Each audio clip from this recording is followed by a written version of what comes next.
يا صباح الورد والفل والياسمين على عيونكم حبايبي. اللهم صل وسلم وبارك على سيدنا محمد عليه افضل الصلاة والسلام. تعالوا النهاردة بقى نعمل سلطة المتبل. سلطة المتبل هنعملها النهاردة بأسهل طريقة وأحلى وألذ طريقة، يعني طعم وريحة وشكل حكاية. بإذن الله تعالى تعجبكم إن شاء الله.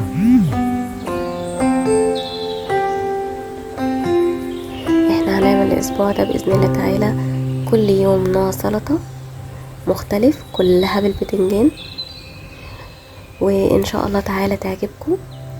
على دخلة رمضان بقى كل سنة وانتم طيبين.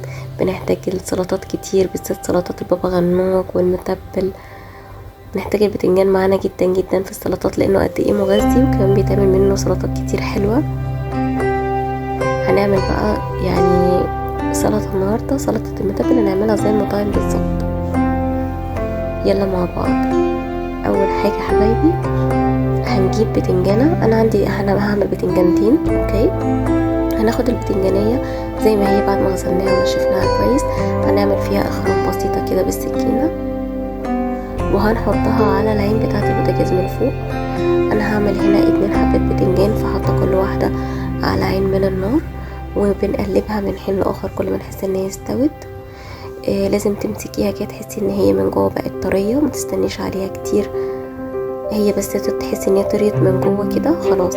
ليه بنعمله على العين من فوق؟ انه بيدي ريحه وطعم شوي احلى بكتير لما بنحطه في الفرن. بس طبعا لو انت هتعملي كميه زي ما انت حابه، لو عايزه تحطيها في الفرن يكون اسرع بالنسبه لك زي ما تحبي.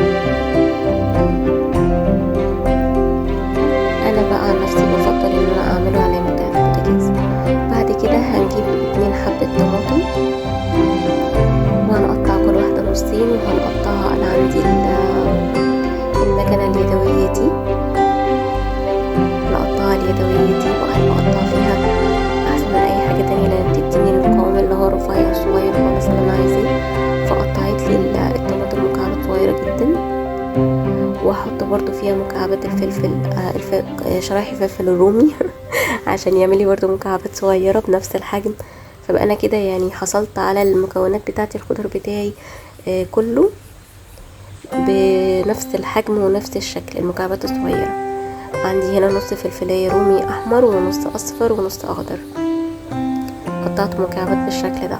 هركنهم بقى على جنب، وهبتدي اجيب البتنجان بتاعي بعد ما قشرته واهرسه بالشوكة. ههرسه كويس بالشوكة.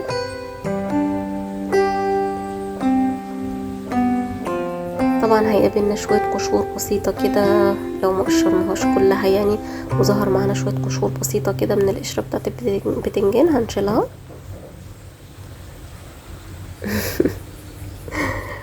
وهنبتدي نهرس تاني البتنجان بتاعنا. انا بحب اهرسه بالشوكة عشان احس بطعم وقوام البتنجان، بهرسه على قد ما اقدر بشكل كده يبقى وسط، محبوش يبقى مهروس خالص كده. ممكن احطه في الكبة او في الخلاط او استعمل هاند بلندر، اي حاجة عشان انعمه قوي لو انتوا عايزينه ناعم.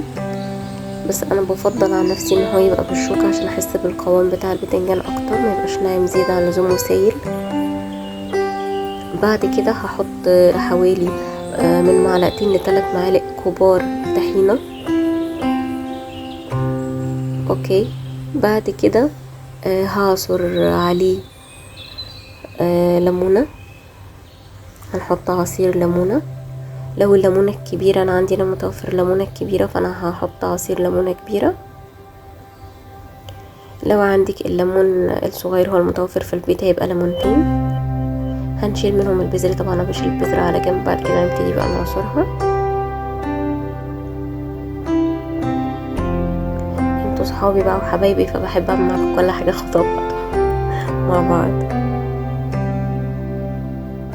خلاص عصرنا الليمون بتاعنا. هنبتدي نجيب بقى دبس الرمان،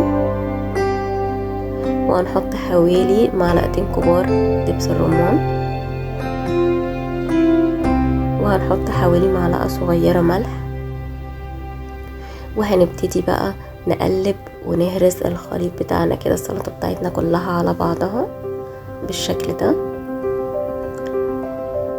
في ناس كتير قوي بيتلخبطوا ما بين المتبل والبابا غنوج. المتبل حاجة والبابا غنوج حاجة، يعني هنعمل البابا غنوج مع بعض برضو ان شاء الله تعالى في فيديو تاني، ممكن تلاقوا بعد ده ان شاء الله بكرة بإذن الله تعالى. الفرق بينهم ان المتبل بيتحط له دبس رمان وطماطم وفلفل رومي الوان يعني خضار. البابا غنوج مش بتعمل كده خالص. فاحنا خلاص قلبنا الخليط بتاعنا كله كويس، حطينا بقى الطماطم اللي احنا قطعناها مكعبات، وهننزل عليها بعد كده بمكعبات الفلفل الرومي الالوان، وهنقلب كله مع بعضه بالشكل ده حبايبي.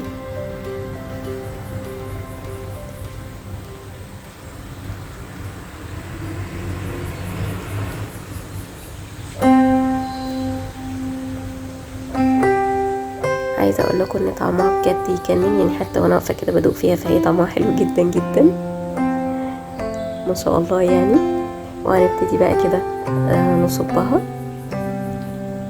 في اطباق التقديم.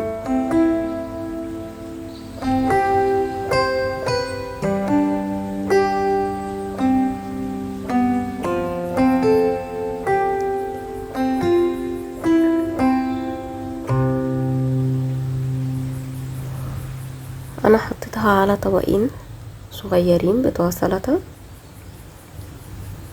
وهنبتدي نسويهم كده ونعمل مع بعض بقى نزينهم كده ونديهم ايه شكل حلو كده وسريع في نفس الوقت، يعني عارفة بتخلي الطبق شكله حلو وتزينيه في ثواني بأبسط شكل. يعني مش لازم تعملي حوارات كتير، الدنيا سهلة خالص وبسيطة.